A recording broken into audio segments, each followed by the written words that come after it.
O Livro dos Espíritos, Allan Kardec, Introdução, parte 12. Um fato demonstrado pela observação e confirmado pelos próprios espíritos é que os espíritos inferiores tomam emprestado frequentemente nomes conhecidos e reverenciados.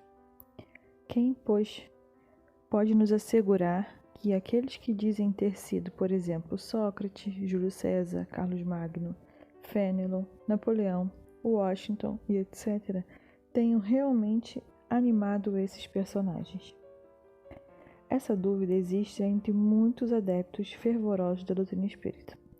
Eles admitem a intervenção e a manifestação dos espíritos, mas se perguntam qual o controle que se pode ter de sua identidade.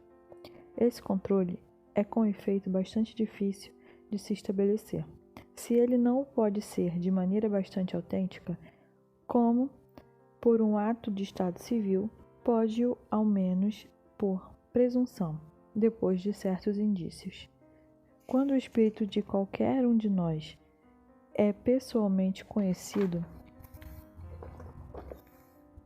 se manifesta, um parente ou um amigo, por exemplo, sobretudo se morreu há pouco tempo, ocorre em geral que sua linguagem está em relação perfeita com o caráter que lhe conhecemos.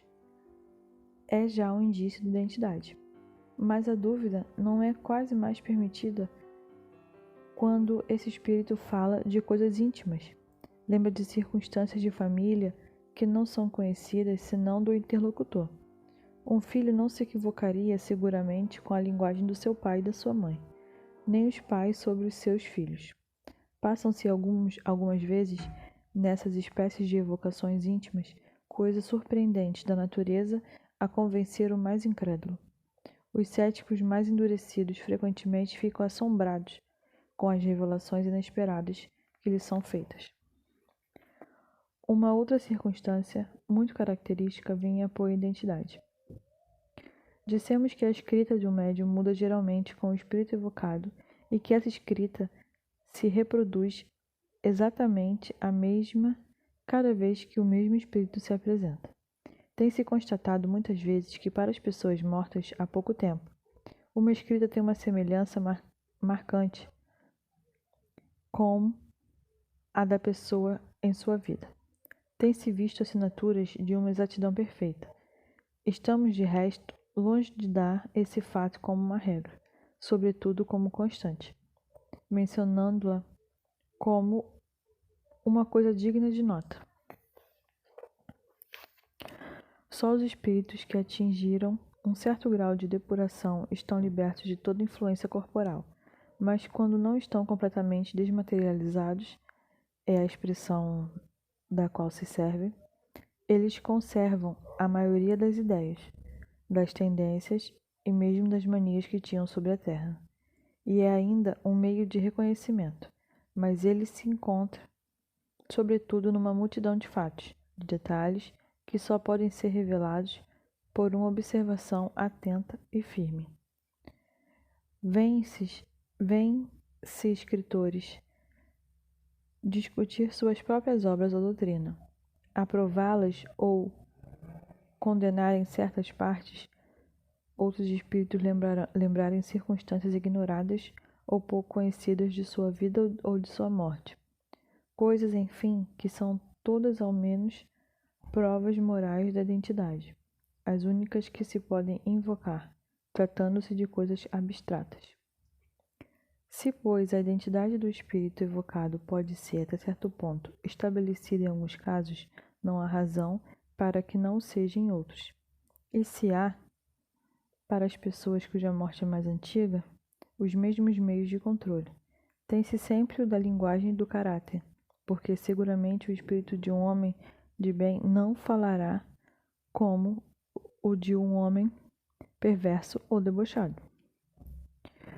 Quanto aos espíritos que se enfeitam com os nomes respeitáveis, eles se traem pela sua linguagem e suas máximas.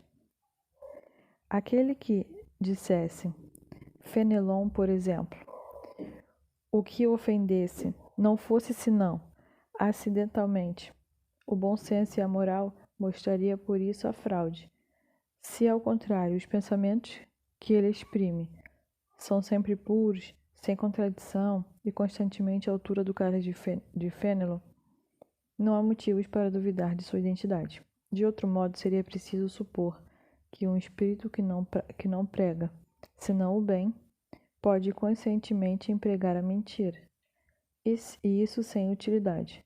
A experiência nos ensina que os espíritos do mesmo grau, do mesmo caráter e animados dos mesmos sentidos reúnem-se em grupos e famílias. Ora, o número de espíritos é incalculável e estamos longe de conhecer a todos. A maioria não tem mesmo nome para nós. Um espírito de categoria de Fenelon pode, pois, vir em seu lugar, frequentemente, mesmo enviado por ele como mandatário. Ele se apresenta sob o seu nome, porque lhe é idêntico e pode substituí-lo, e porque nos é preciso um nome para fixar as ideias. Mas que importa em definitivo que um espírito seja realmente ou não o de Fenelon? Do modo em que ele não diz senão coisas boas e que fala como o teria dito o próprio Fenelon, é um bom espírito. O nome sobre o qual se faz conhecer é indiferente e frequentemente não é senão um meio de fixar nossas ideias. Não seria o mesmo nas evocações íntimas, mas aí, como dissemos, a identidade pode ser estabelecida por provas de algumas formas patentes.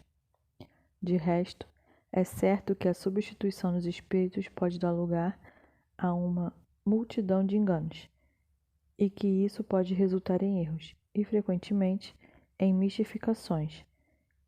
É essa uma dificuldade do espírito prático.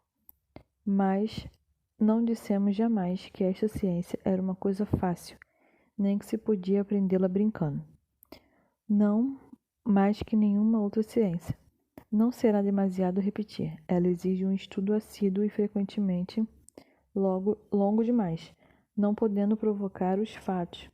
É preciso esperar que eles se apresentem, e, no geral, eles são conduzidos por circunstâncias das quais nem ao menos se sonha.